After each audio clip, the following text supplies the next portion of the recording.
Good morning and welcome to Distracted Thoughts. My name's Aaron. I'm here with my buddy Dathan. Dathan, sir, how are you? Dathan is good. Yeah, Dathan is good. Yes. I was going to say, based on our lively conversations before things got started, that would been my guess. Too. I'm in high spirits. I'm in good spirits. I'm not. Sometimes we go through life and we're like, this is like you just have negative days. It feels like, I'm in good spirits today. I'm in, and have been for a little over a week now. I mean, it's been good. Yeah. So, well, I'd say the definitely the ups and downs of things. It affects us. It affects us all. It affects things hugely. We were talking last week, like settling in, but like you're in one of those moods. I told you about my own, like literally my brain has been on fire and I'm like, what do I do with it? What do I do with it? But we talk about business stuff and that professional stuff all the time. I was thinking we should go someplace completely different. I'm down. You're down. I'm down. That's good. I want to do something completely different. So you've heard the what if game. I have. Right? Yep. So I want to take a little twist on that. And I want to talk about stories and characters, right? There are definitely those. So I got to ask, my question is, so if you were a fictional character, what character would you be and why? Why would you be, how do you identify with that character? Why would you be that person? Whoa. If I was a fictional character, I would definitely. I'm a little bit of a sci-fi person. So that's what I can, when I watch sci-fi, when I watch a TV series, I can put myself into that person's, like, I become that. Like, I think about it. Yeah. So honestly, I would be some sort of, like, to keep it broad, not a specific person, but I would be a world traveler. Okay. Like, not like around this world. Like, like I'm a big Star Trek and Stargate and person like that. I would be a person who was, I hate to say it, but they're kind of loners, but they would be like a adventurous, world traveling, always having to figure out what that new thing is because nobody's ever seen it before. Right. So I think I know there was one character in particular in Star Trek: The Next Generation that just kind of popped in and popped out. He wasn't a god, but he had powers where he could just pop into things and would like play. I forget the name of the character, but he found humans fascinating because they made interesting decisions, and then he would put the ship in some kind of peril, blah blah blah. You know how that story always goes. I know exactly what you're talking about. Yeah, I forget the name of the character though. He was a shorter guy, and it was the one I'm thinking about. He's always wearing like this like cloaky robe thing. Yes. Yeah. I can't think of his name, but yeah. At one point in time, I know who you're talking about, but I don't remember his name. Yeah. But yeah. So it's about the mystery of things. It's about the mystery of things. I love a good. It's weird. I love a good mystery story. Yeah. But I'm not a true crime person. Okay. Like that style. I want to watch about mystery where I can't figure it out ahead of time. So like if I'm watching like a true crime show or one based off of real events or based off of even made up events, you can almost predict where it's going to go because it's real life. Right. You know what I mean? But if I'm watching something where they're exploring a new planet and they're going to come across a different creature, right. I can't even fathom what that could be because it's not real. Right.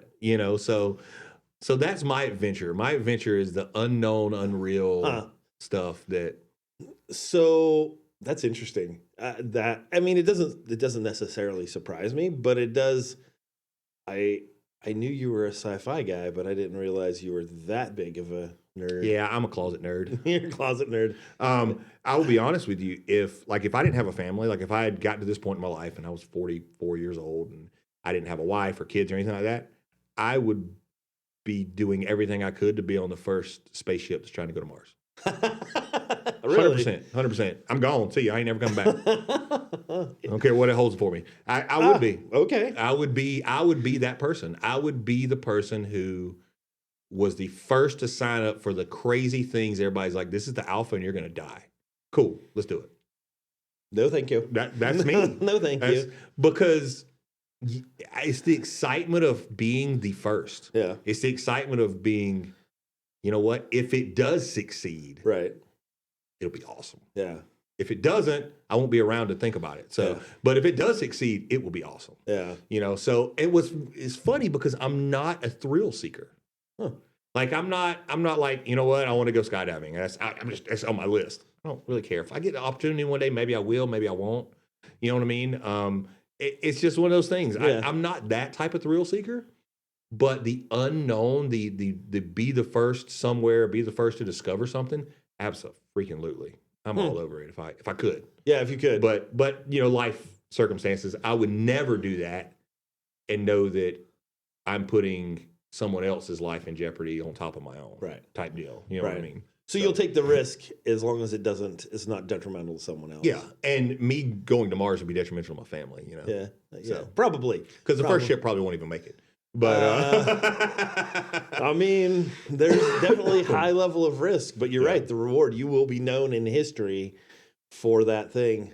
You know, it's funny you use that comparison. I think had I not gotten married, had I not had kids, I would. So I'm a relatively outspoken person now. You know, I talk to lots of people. Dude, I would have been. I'd play video games and probably never left my house. My wife has been that motivating factor. So my character, there's actually two of them that are relatively close representations of what I see is the character that I would be. It's the Dr. Jekyll, Mr. Hyde, or the Hulk, right? Yeah, because like they're dual personality, kind of a split personality, brain and brawn. Yeah. You know, that ability to keep things in for so long, but then when the emotions overtake, they can be powerful and scary at the same time. And so those are, when I think about the fictional character types, it's that character that's both intellectual enough. Now I don't report myself to be a genius in any stretch of the imagination. But that intellectual character that can think things through, that thinks things through differently, but when it comes down to it, is overwhelmed by emotion. It's funny, because I know when I become super emotional, I actually do flex. I was talking to somebody and I became very, very animated, very excited, a little bit emotional. And the person actually says, I swear you got bigger. You've been playing with gamma radiation. Right. But it's that, so like you're the adventure out there, whatever. That's the fascination. For me, it's the fascination of I think every one of us is a split personality that we don't realize. Mm-hmm. Like I am, I'm not crazy, I promise. I am multiple different people. Depending on the circumstances. Like, so I actually took tomorrow off because we were supposed to be going to down south for a game for James, but then the other team basically said, "Hey, we're not playing. Your team is too good. We're not playing you. We'll play your JVs against our varsity, but we're not playing." So James is staying home. But tomorrow I'll be outside. I will disengage my brain, and I will be outside doing heavy lifting, moving rocks, doing things like that, not thinking, right? Actually, Mike is over at my house right now, putting in my driveway. Nice. So, you know, but that's me too. The guy that'll sit in here for 6 hours today talking to people. And the guy that goes out and lifts rocks tomorrow they're the same person, but they're different people. Yeah, yeah. So that differing nature in all of us, the adventure that you both hold back and don't hold back because you live it out in some ways, right? Yeah, you did. Yeah. I mean, and I have to be careful because the type of adventure I seek at this point in time of the world is not quite feasible. So I have to be careful knowing that I'm that person, that I don't try to fill it with something subpar. That's why I'm an all or nothing guy. Right. So when I find a hobby, I freaking learn everything I can to learn about it. I focus on it. I go in way too deep. But just as quick as I had the idea to start that hobby, I can drop it. Right. Because it is subpar. Because I get to a point, I'm like, well, I know it doesn't excite me anymore. Right. So, and I think that's the creative mind of mine that I have. That is, it's the entrepreneurial mind. It's the reason I am who I am. Yeah. Which is great. But I have to be careful because I'm like my wife, not adventurous. Mine either. None. And when it comes to like people hear adventure and they think all different things, but like I'm not a guy who's like, you know what? I'm gonna go hike that trail. I'm gonna go hike that mountain. I'm gonna go hike that. I'm not that guy. I don't like hiking at all. Now, okay. I'm just not. Yeah. Now, say, you know what? I'm gonna go snow camp for 3 days with only what I can. I'm gonna drive there. But once I get out of my truck and I close my doors, I'm not allowed to open them again for 3 days, and I'm going to live off of whatever's in my backpack. I've got to build my shelter. I don't have a tent. I've got to survive for 3 days. That's the adventure I want. I don't want to exert my energy and go hiking, but I will try something that could potentially make me have harm. Yeah, yeah. Because when I'm done, I have accomplished something. Yeah. And maybe even something that most people wouldn't even try. Yeah. My wife, nope. She doesn't even like camping. Her idea of camping, and I love my wife, and it's each her own. Her idea of camping is a 42-foot RV parked on a concrete slab, and maybe there's good-looking sights around, that you can look at. We're not going to hike to them and check them out. We're going to look at them from afar. I actually had to talk my wife into buying the camper that we have because she said, it's not camping if you're in a camper. It has to be in a tent to actually be camping. So my wife is just not exactly the opposite. She likes to hike. Though she wears flip-flops hiking. I don't I don't get it. I don't understand it. I'm like, those are probably not we went on one hike and she blew out both of her flip-flops. I'm like, I can't help you. There's nothing I can do. You're out of luck. I had blown out a flip-flop miles from where I needed to be walking somewhere in Florida. Yeah. In heat. And there was no barefoot going, I've done that. Yeah. I've used everything from zip ties to duct tape to plastic bags to whatever it takes. Whatever it takes. Whatever it takes. So, in that same instance, if you got to choose a superpower, what would it be? Are you still going back to the Hulk, or are you going to actually choose a superpower? Wow. See, if you got to live in today's age, like in the world we have now, but all of a sudden superpowers were available, and you're like, you know what, I can choose which one I want. What would it be? So I would actually probably be Professor Xavier. I would probably be the one that mind thing. Yeah, okay. I would probably do mind control. Not both mind control, but also that I can mind's eye thing. Yeah. That would probably be the one, which is fascinating and terrifying. Absolutely terrifying. Because then you actually, I can speak into your mind, but I can also know what you're thinking. That's manipulation on another level, right? Like you could get anything you wanted at that point in time. Well, people, but it depends on what path you took.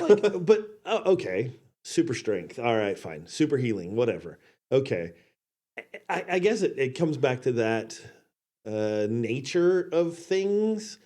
like I am so fascinated by people anyway. Yeah. And so to be able to reach in and actually see what they think, that would.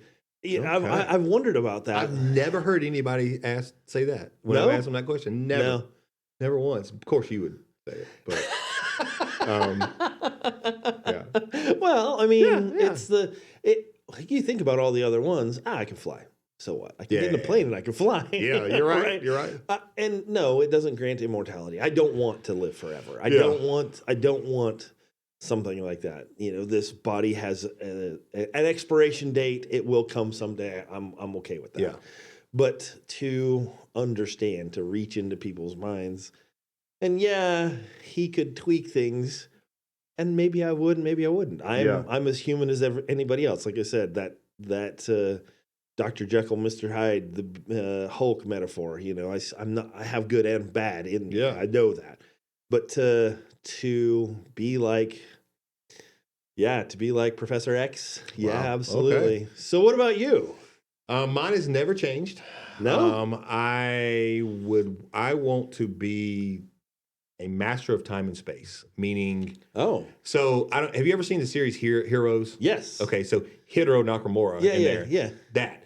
He can teleport. Yeah. He can go back in time. He can go into the future. He can freeze time. He is just a master of time. Right. Because that adventure part of me. Yeah. I would love to pop into 100 years from now and see what life's going to be like. Yeah. I would love to go back and sit with Einstein and just listen to him talk. I would love to do things like that. You know what I mean? I would love to see events and not just hear about them. And the ability to stop time, to freeze time, is just selfish, to be honest with you. I just think it'd be cool to be able to do that, just to be able to, like, I don't know, just to. And it's a habit I'm trying to break, but a little deep personal thing. I let time control me more than I ever wanted to. Yeah. I think everybody does to a point. I mean, everybody lives off a clock. Everybody lives off of dates and times. I would love to not be constricted to physical time. So I don't disagree. But that's always been mine. It's always been and I like to, this is funny. I like to see new things. Like, I like to see different countries. I like to see that's why we're traveling in the RV. That's why we're going to do all this. But I don't enjoy the travel. Oh, so you'd fast forward through I would just teleport to wherever I was going. And I would be there instantly. If I want to have breakfast in Italy today, I would and I'd go have breakfast and I'd come back. You know what I mean? So I don't enjoy, like, the one thing I'm not looking forward to with the whole traveling is traveling. There's an oxymoron in there. Right? I am not looking forward to pulling the RV for 300 miles at a time. Yeah. I don't mind the breakdown. I don't mind the setup once we get to where we're going. I don't like the driving. I can't wait till everything is self-driving and I never got to have a touch steering wheel again in the rest of my life. I hope that comes in my lifetime. I mean, it's close, but I mean, there's so many things with that. I know. I'm a conundrum of weirdness. I mean, I get that. I mean, having driven millions of miles myself, having done 20 years of other stuff, I don't enjoy it as much as I used to, but there are still things to be seen there are things to be seen along the road that you might not see someplace else. I 100% agree with that. Some of my greatest memories were when we were on the road, the games we played, the things we seen, the stuff we did. But I still don't enjoy the physical part. I think the reason is because it's always been on me. Oh, gotcha. Yeah. And my wife doesn't drive the RV. My wife won't pull the RV. Right. She's not that person. Right. She doesn't pull a trailer. She's pulled a trailer one time in her entire life. Right. And it was only because, little quick flash story, we had a boat. We went to the river. Mm-hmm. I may or may not have drank too much. Okay. No, I did drink too much. As may or may not. We got back to the dock, and when you're on the water and you're on tubes all day, you don't think about it. Right. You get on dry land and the land's still moving. I'm like, all right, yeah, I definitely can't drive home, and it's an hour and a half. Yeah. You've got to pull the boat. It was the first time. She did great. You know what I mean? I was drunk coaching her in the passenger seat, be like, pull wide, you can't turn sharp, you know? Yeah. But yeah, so my wife's not that person. So it was all on me, and it's always on me. Yeah. Okay. So I just don't, like I said, I don't enjoy it. I mean, like a lot of people get in a car and like, oh, I'm just going to go take a ride because I love the quietness. I love just no, I just want to be there. I'm just that way. You know. See, that's actually one of the things that Meg and I really enjoy is on a Sunday afternoon, you know, to just get in the car and, you know, go do one of the scenic loops or go drive up into the woods. I mean, last Sunday we went and gathered, you know, big flat rocks for I want to do a flat rock entryway into our house. So we went up and we drove up into the snow because it was snowing last Sunday. So we went up and just enjoyed. Well, I enjoyed the drive. It got a little challenging when we got to the snow for her because, you know, it's fresh and we're on mountain roads. And so, but, you know, I still enjoy that part of it, but I think that'll always be something there. So, okay. So we've covered we've covered characters that we would be. We've covered what superpowers we want. What's next? Well, what is so? You know, there are lots of different styles of books, and I think I know. But if you could write your life as a book, if you could write your life as a book, what style would it be in?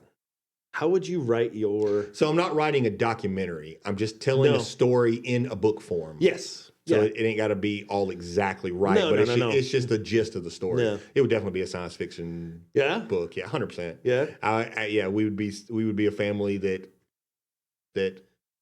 built a spaceship ourselves and went traveling planets or something. You know, just like traveling in an RV, but we would be doing intergalactic. So the Robinsons. Well, that's literally what I was just thinking. So you'd be lost in space. I'd be lost in space. You would. We would actually be lost in space. Yeah. My wife would hate every minute of it. I think she did too in that. I think she did too. I think she did too. Yep. You know, I think she was very worried about keeping danger. Will Robinson. So that's right. Okay. I mean, have you seen the new one that came out like a few years ago? The Netflix one? Yeah. Yeah, I really liked it. I did too. It wasn't bad at all. I thought they were, because, you know, a lot of times they remake something, they botch it, but it was really good. I liked it. No, they actually did a really good job with it. I was a little, the Dr. Smith character with being Parker Posey in that one. Yeah. I was like, not exactly, but okay. Yeah. You know, because she's not actually the doctor. She's actually just some nut job that took over the doctor's spot. Yeah, which was a little weird. Weird. So that was. That would be the story I would write. It would be a kind of a Lost in Space style, not like the show, but, you know, that style. It would be science fiction, but it would still use like same style events, just emphasized as an adventure or as world travel instead of you know, and I asked that question. I honestly don't know the answer for us. I mean, I look at the hero's arc stories. I look at yours will be a comedy drama. Come on. Probably. Yeah, probably, because finding the best in the situation. A drom-com, not a rom-com, a drom-com. Yeah, probably. Don't get me wrong. I love. So there's one series that I really enjoy. It's actually, I would say, more medieval fantasy. So I would probably go back to that, and I love it because the author actually, he writes it a little bit differently, but he basically says, you know, hey, in all these medieval fantasy books, the wizard comes to town and says to somebody, oh, there's some grand adventure and you need to go. And everybody's like, right, oh, let's go. And he's like, no, that's not the way it would actually work. Most people would go, you're out of your mind. I'm not going with you. And they would almost have to be forced into it. And so David Eddings is the author. And so I look at, that's the style I would write, is I would be the medieval fantasy, the reluctant hero, the guy that doesn't want to actually do it, but is capable and can do it, but is forced into it, and gets forced into it. You know, gets coerced into the things, and eventually comes to take on the role. Eventually comes to the place. But that I would actually probably do some. You know, you're doing sci-fi. I would probably do medieval fantasy. Okay, and go like, okay, yeah. I don't want to do this. I don't want to be that guy. But somebody's got to do it. Well, like you're, talking this morning, that very question of all these things are hitting me in the head, and it's, man, should I? Am I supposed to? If you don't, is anybody going to? Right. So that's what I'm talking about. That's the type of character. It's not necessarily maybe your first choice, but it's, that you're capable of it, and you know that if you don't, maybe nobody's going to. So there's a little bit of maybe feeling forced into it, but not like twist your arm forced, but like like I need to do this because nobody else is going to. Yeah. So that's I agree. So I see that. Writing it in, like I said, David Eddings, he wrote a series that I particularly like that is that style. Is like the Belgariad is the name of this book series. That is that, like, hey, with mysterious wizard shows up in town, you're all in danger, and they're like, yeah, sure, we're gonna go have a pint. Yeah. Okay, so that flows me into, you brought up medieval, which I love. Medieval, that era of storytelling and that era of time, realistic. If you were born into that time, not in a fantasy, in the real world, if you were born into that time, what do you think you would be? I probably would have been, so that's difficult, because now that runs contrary to, so I probably would have been a blacksmith. Okay. And I say that because blacksmith required both brawn, the physical nature, which I'm blessed with in lots of different ways. I've got that stupid strength, but also it required intelligence to be able to shape metal into usable equipment, into things that people could actually use. So I probably would have ended up being, I probably would have been the local blacksmith. Yeah, so you have a logical answer for that. I don't have a really logical answer for that. Yours is like, I would have been the person to help the community and been the blacksmith and been the guy everybody knew to come get their stuff made. No, I would have definitely been some sort of villain. Yeah? 100%. Okay. I would have been and it might not have been an apparent villain. Okay. Meaning I wouldn't have been like just some average thief or something. I would have probably been one of the people who were in the king's court. Right. But was secretly conniving with other kingdoms or something. You know what I mean? I would have been. So in the Lord of the Rings trilogy, you would have been Wormtongue. I'm going to admit something. No. Sacrilege. We can't be friends. I have never seen the whole Lord of the Rings. Oh, my goodness. I'm pretty sure I've seen the whole first movie, but I couldn't tell you all about it. Right. I've tried to rewatch it many of times, and I get about halfway through the first movie, and I don't watch the other 9 hours of everything. Oh my goodness! I am not a huge Lord of the Rings guy, only because I've never finished it. Me and my wife have sat down and tried to watch it. Now we have young kids. Yeah. It's super difficult to watch a 9-hour trilogy. Yeah, you know what I mean. Don't disagree. And so, because life happens and things happen, and it's just hard to do that. Yeah. But I don't know who that is. So the basically what you're describing in the Lord of the Rings, there is a character who is the horse kingdom. There is the king is kind of being corrupted, and it's showing on him physically. But there's his right hand man. His name is Grima Wormtongue. Okay, I mean the name should give it away. Yeah, right away. But he's the number one advisor to the king. He has eyes on the king's niece. He's in love with her.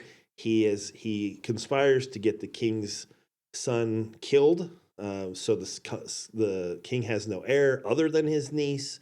So he's doing it all in the background. Yeah. While conspiring with not the main bad guy, but one of the bad guy's underlings. So he doesn't have direct connection to Sauron, the main bad guy, but he has connections to one of his underlings. And so he has plausible deniability. He has separation from the big bad, but he's still conspiring with that side. Yep, that's exactly right, Dan. I always said, I'd be the man behind the man because the man's got too many responsibilities. Okay. Because the right hand of the man can twist things in any which way he wants. Yeah. Well, that's the hand of the king. Yeah. I go that, I don't know, maybe it's just my nature. I don't have, I say blacksmith because I grew up in humble beginnings. I can't imagine living life like I can't see myself. I can't see myself as a knight. I can't see myself as I can't see myself there because could I be so honorable? Right? Could I be so my nature, and you're right, it is logical, but my nature is I wouldn't necessarily be. So I just had an idea of the character you would be from a movie. Yeah. So I'm going Pirates of the Caribbean. Okay.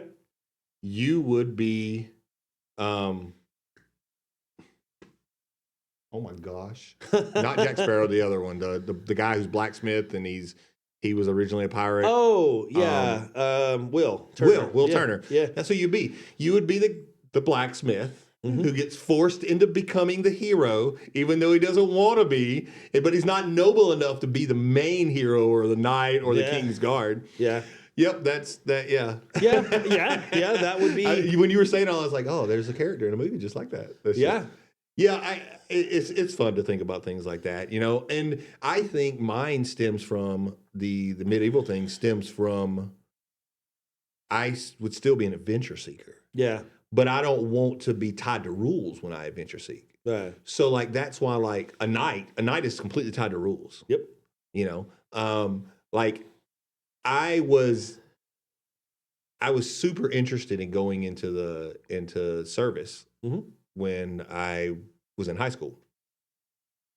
And then I found out all these rules and you got to live by and literally tell you when to eat, tell you how much time you get, Yep. And I was like, I like the adventure side of it, but I don't want to do the rule stuff. Right. I was like, I want to be able to cut my own path, And then I even went and I signed up for police academy, and you talk about rules, dude. And I was 6 weeks from police, being a police officer, and I was like, this just isn't for me. Yeah, I think that's the reluctant hero, because there's a side that, in all these characters, there's a real side that says, no, I just want to live my life. No, I just want to be me. I just want to be left alone. And there is a part of me even today that, I work with people all the time, but there's a part of me that says, I just want to do my own thing. Yeah. I just want to go to my place and move rocks. I just want to go and do this stuff. But there's a power, an ability that you're given that needs to be used. Absolutely. And how do you decide to use it? Now, if you'd asked me these same questions 10 years ago, the answers probably would have been different. You say, oh yeah, it's always been this. Dude, I'm not that.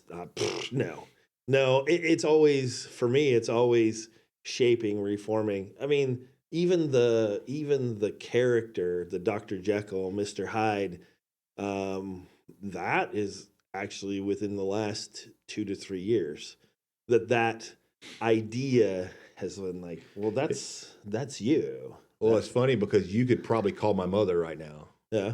And ask her these questions of what she thought I would answer, and she'd probably be pretty spot on. At least not my mother, my brother would know. Yeah. But it's just because I've always been that person. Yeah. I have changed. Yeah. And I'm not going to lie, I've masked for many years and act like somebody I wasn't, and put all that stuff, all that childish stuff to bed is what a lot of people have told me. And so, but so what? You know what I mean? I'm not. I only got this life once. Yeah, I can only make an impact on other people and on one time. Well, the it's funny, that who says what's childish? I mean, we talked about it earlier today. Labels. Yeah, right. So, but in having fun with this conversation, man, how real is it? But also, what we haven't talked about? We haven't talked about biographies. We haven't talked about historical fiction. We haven't talked about because that's not. That's boring, man. Yeah. And that's one of the things life is not, if you're actually paying attention, life is not boring. Life is not, and if I say it, I heard it, I forget where I heard it, otherwise I'd absolutely give the person credit. But if you're bored, it's because you're boring. Period. If you're bored, it means you're boring. Mm-hmm. Think about that. There's so much adventure out there. There's so many things to think through, books to read, adventures to go have. If you're bored, it means you're boring. Yeah. Our mind as a human is the most powerful thing on the planet. Yeah. At any point in time, anyone can use that amazing computer to create, to think, to put yourself anywhere you want to be. Yeah. Using resources we have, or just using your mind. Yeah. If you're bored, it's because you're a boring person. Yeah. Yeah. Because, look back in, what was it, 10, 15 years ago? When true reality TV started. Oh, yeah. Like not the scripted stuff we have nowadays. Yeah. But the true reality, they had multiple cameras in a house, MTV, and they put all the real, what was it? Real World. Yeah. The Real World. Yeah. I mean, that was actually like 20-something I was years, 25 years ago. Yeah, I was it's longer than that. It was not scripted. Right. And everybody was watching it. Everybody was talking about it because they were getting to watch people live just their lives. And guess what? All of our lives are interesting. You just have to not go, well, my life sucks. You know what I mean? No, your life is an adventure every single day. Yeah. I'm about to go have an adventure. I'm going to Sandpoint in just a few minutes. Yeah. So, when we get done. Yeah. But that's going to be an adventure for me, and I don't have to work today, so I'm not doing being time constrained. Right. As long as I am back in town by 3:00, I'm good. So I don't have I'm not going to try to rush into here and rush into there. I'm trying to work that non-time constraint thing. So I got one last one. Yeah. Because we're getting close. So a lot of this has been about books, book characters, fictional stuff. Guilty pleasure. Oh. What's the book or book series that is a guilty pleasure for you that you would listen to or watch or whatever? So it's going to have to be a show for me because I'm not a big book reader. Okay, yeah. So my guilty pleasure, it's what I've talked about, is Stargate. Okay. That series. Okay. SG-1, not all the kickoffs and all that stuff. The original Stargate series, it literally starts with the first episode of them traveling through wormholes to get to other planets. It is I could watch that. It's got 9 seasons, I think. Yeah. I've watched all 9 seasons, all episodes, at least 10 times. Really? At least 10 times. If I'm looking through the 5 million different things you got on streaming services, and I can't find anything that just kind of piques my interest instantly, I'll just put that on instantly. Like that series, just to show you, that series has jumped different streaming services because they buy rights to this and stuff like that. Every time it moves, whatever streaming service it goes to, I subscribe to. Now it's landed on Prime, and Prime's got it forever. Right. So I've got Prime, but that is my guilty pleasure. But it falls right back into everything I was talking about before. But that's it. That's my guilty pleasure. Nobody in my family understands it. They watch it. They're like, "This is stupid." I'm like, "Yeah, it's my stupid. I love it." I haven't seen it as many times as you have, but I've watched it a time or two. I like it. It's a good one. Oh, by the way, I have watched every spinoff also. Really? Stargate Atlantis? Universe, Stargate Atlantis. I've watched all of them more than once. But some of those are not so great. No, they're not. It's funny because anybody who knows modern day characters like Jason Momoa, go watch Stargate Atlantis because he's in there. He's one of the main characters. He's one of the main characters. Oh. But it was like early in his career, and the acting is not great. Right. Let's be honest. Most of the acting on that thing is not great. No, it's not. Really, really it's rough. not. But yeah, he's one of the main characters on there. And nobody even remotely, because there was only 2 seasons of that. Right. Ended horribly. Funding got cut for it or something, and they crammed what could have been like the next 3 seasons into the last episode. Oh. And it was just too much. Right. And it ended with them bringing Atlantis back to Earth. Like bringing the Atlantis city back to Earth and landing it in the Hudson. What? Cloaked so nobody could see it. And that's how it ended. That was the last scene. I was like, that is the stupidest last scene ever. So. Yeah. So what's yours? So one's I actually have 2. Okay. One is really old. It's been with me forever. And you're going to laugh because most people would not guess. I have watched every episode of MASH told me this before. Many times, probably as many times as you have, all the way through. I love it. I've watched the show. I can almost do line for line. Okay, and I don't know why. I grew up with it. I think it's that again, that human. Every time I watch it, there's something a little bit different. There's something a little bit. But my other one is actually relatively new. Within the last 2 years, I got introduced to a new book series, not kid-friendly by any stretch of the imagination. Not something that I would recommend. It's not for the weak of heart. Okay. But it's a series called Dungeon Crawler Carl. Okay. It's basically aliens come to Earth. They smash every building flat, and the only people that survive are people that were outside when the earth was smashed flat. Okay.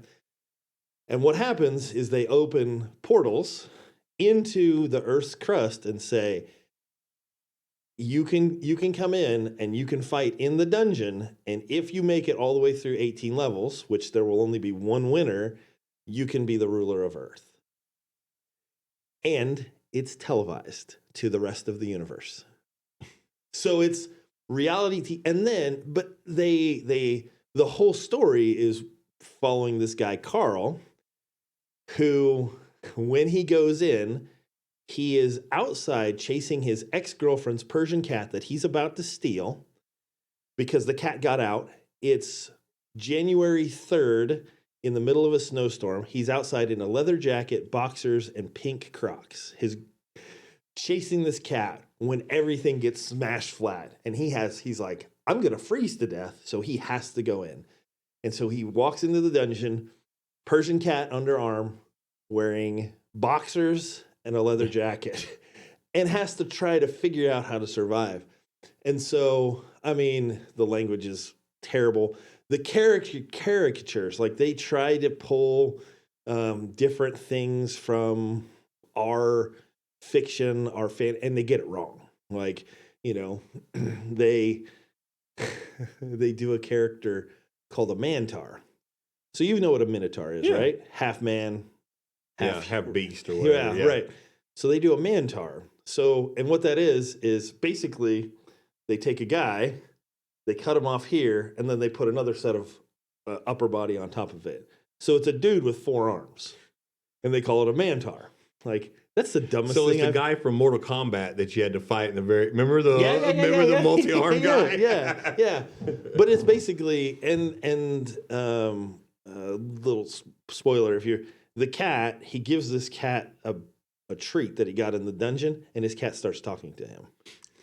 And she's a prize show-winning Persian cat and has all the attitude that goes with it.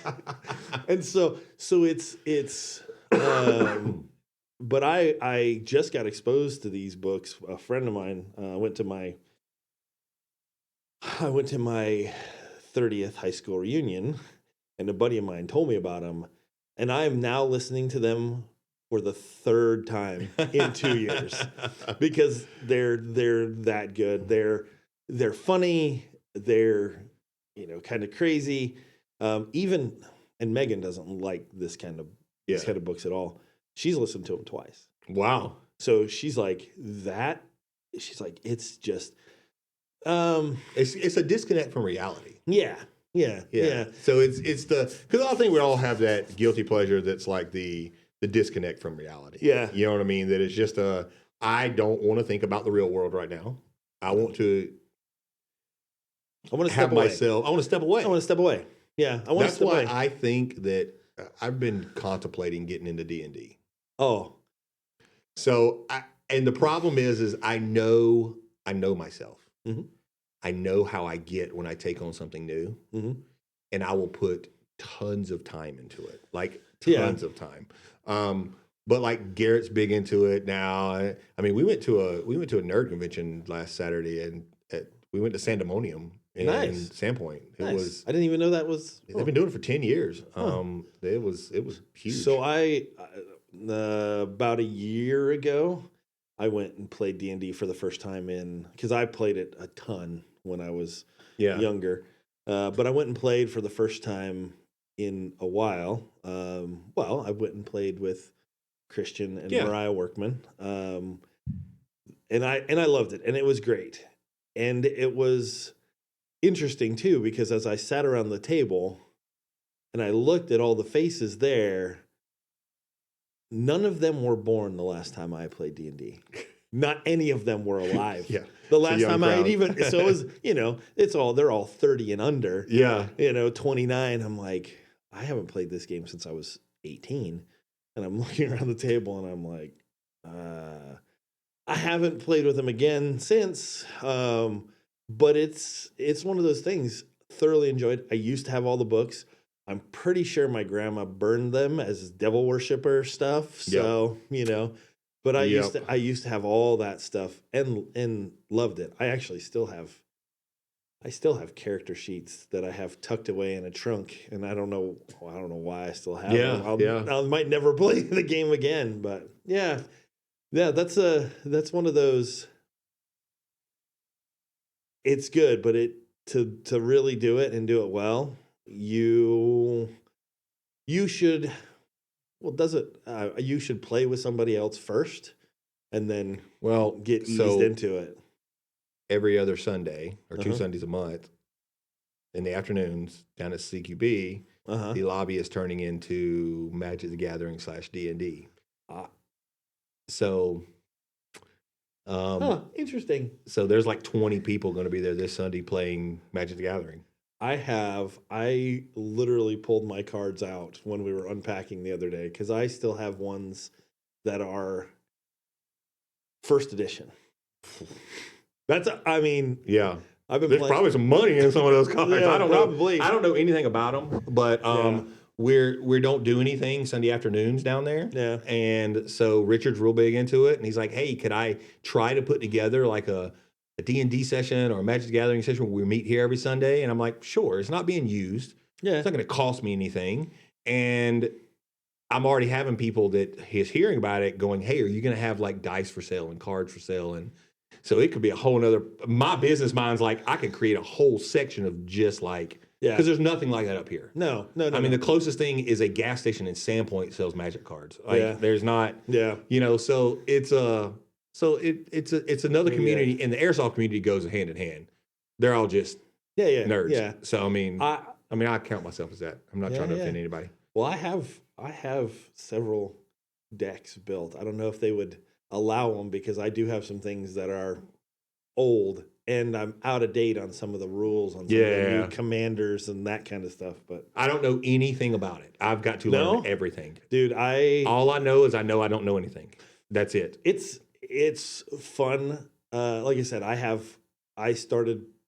invested hundreds of dollars into it, if not thousands of dollars into, because we played Magic and D&D when I was a when I was a junior, senior. Kind of goes hand in hand. Yeah, so, I mean, yeah, kind of does. Kind of does.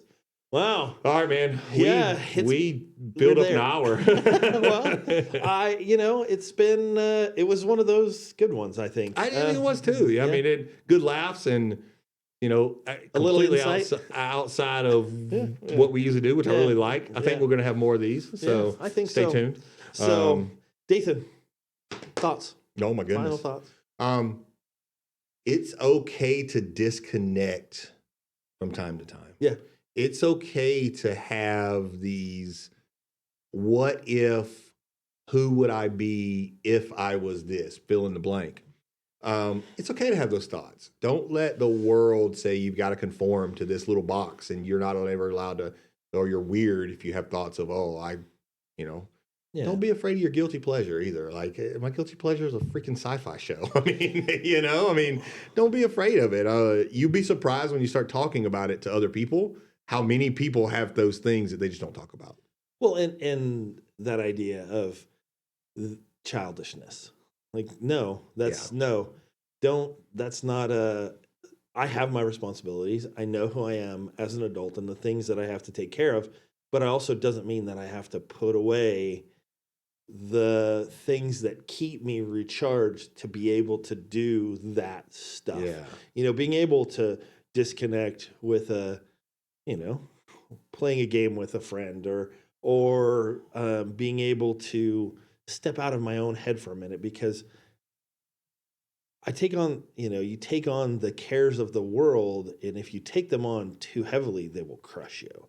So stepping out and being able to step into fantasy and do those different things, man, it's a recharge. It can let you remember who you are while doing the other things. Yep. Yeah, man, maybe I am the reluctant hero. Okay, fine. I'll be that guy. I think you are. Yeah. So I think you are. Yeah. With that, folks, we thank you for another episode of Distracted Thoughts. We look forward to seeing you next time. Have a great day.